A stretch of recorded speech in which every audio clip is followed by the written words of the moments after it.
భారత ప్రభుత్వం ఎంతో ప్రతిష్టాత్మకంగా నిర్వహించే పద్మ అవార్డ్స్ విన్నర్స్ లిస్ట్‌ని మొన్న శనివారం రిలీజ్ చేసింది.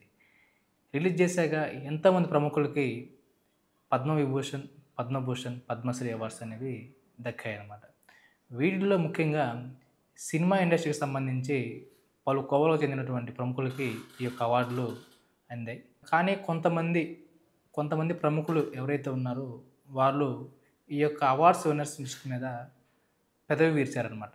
వారిలో ముఖ్యంగా బాలీవుడ్‌కి సంబంధించినటువంటి గ్రేట్ సింగర్ సోనూ నిగమ్ గారు రీసెంట్‌గా ఒక వీడియో రిలీజ్ చేశారు.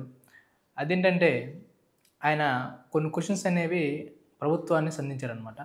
సింగర్స్‌లో ఎంతోమంది లెజెండరీస్ ఉంటే మీరు ఒక్కరికి కూడా ఈ యొక్క అవార్డుని ఎందుకు ఇవ్వలేదని చెప్పి క్వెషన్ చేశారనమాట. ఆయన చేసిన క్వెషన్ ఏంటంటే అల్కా యాగ్నిక్, శ్రేయా ఘోషాల్, కిషోర్ కుమార్ అండ్ సునిధి చౌహాన్ ఈ నలుగురు పేర్లు ఆయన మెన్షన్ చేశారు. ఇంతమంది గ్రేట్ సింగర్స్ ఉండగా మీరు ఒక్కరు కూడా ఎందుకని పద్మశ్రీ అవార్డు అనేది ఇవ్వలేదని చెప్పేసి ఆయన క్వశ్చన్ చేశారనమాట. వీరు చాలా కాలం నుంచి మ్యూజిక్ని పలు రకాలుగా ప్రపంచం మొత్తం వ్యాపించారు కదా.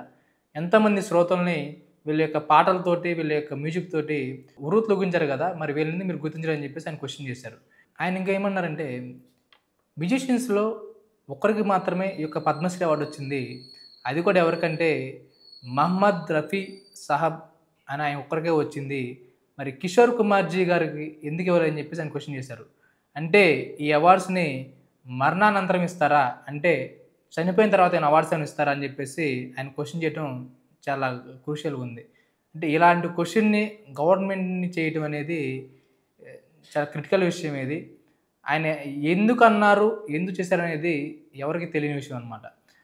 అలాగే శ్రేయా ఘోషాల్ కూడా తన యొక్క గొంతుతోటి ప్రపంచం మొత్తానికి ఊపింది. ఇటు వరల్డ్ వైడ్ కావచ్చు, లేదు మన ఇండియాలోనే పలు భాషల్లో ఆమె పాడిన పాటలకి ఎన్నో అవార్డ్స్, ఎన్నో పేరు ప్రఖ్యాతులకు వచ్చింది కదా. తను డిజర్వే కదా అని చెప్పేసి ఆయన క్వశ్చన్ చేశారు. దాంతోపాటు అల్కా నాయక్ కూడా తను కూడా ఎంత మంచి ప్లేస్‌లో ఉంది కదా, ఎన్నో గొప్ప గొప్ప పనులు చేసింది కదా, మరి తనకెందుకు అని చెప్పి ఆయన క్వశ్చన్ చేశారు. అలాగే కిషోర్ కుమార్జీ కూడా ఇప్పుడున్న యూత్‌ని ఆయన యొక్క పాటలతోటి ఎంతో రంజన చేశారు కదా, మరి ఆయనకు ఎందుకు అని చెప్పి ఆయన క్వశ్చన్ చేశారు. ఈ యొక్క వీడియో రిలీజ్ చేసిన అనంతరం ఎంతోమంది ఈ యొక్క పద్మ అవార్డ్స్ నుంచి పెదవి విరుస్తున్నారు.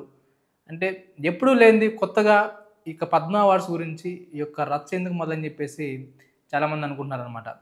కానీ ఆయన చేసిన క్వశ్చన్ మాత్రం చనిపోయిన తర్వాత ఈ అవార్డు ఇస్తారా అని ఆయన అడగడం అనేది చాలా బ్లండర్ మిస్టేక్ అని చెప్పి చెప్పుకోవచ్చు. ఆయన ఏ ఉద్దేశంతో నాకు తెలియదు కానీ ఇదైతే ఒక మిస్టేక్ అని చెప్పేసి మనం అనుకోవచ్చు. ఇక ఈ అవార్డులు పొందిన కోవలోకి వస్తే మన తెలుగు ఇండస్ట్రీ నుంచి బాలకృష్ణ గారికి పద్మభూషణ్ అవార్డు వస్తే, తమిళంలో అజిత్ గారికి పద్మభూషణ్ అవార్డు వచ్చిందనమాట. ఇంకా చాలామంది ప్రముఖులకి పద్మభూషణ్, పద్మశ్రీ అవార్డులు అనేవి దక్కడం ఎంతో సంతోషకరమైన విషయం అని చెప్పేసి మనం అనుకోవచ్చు.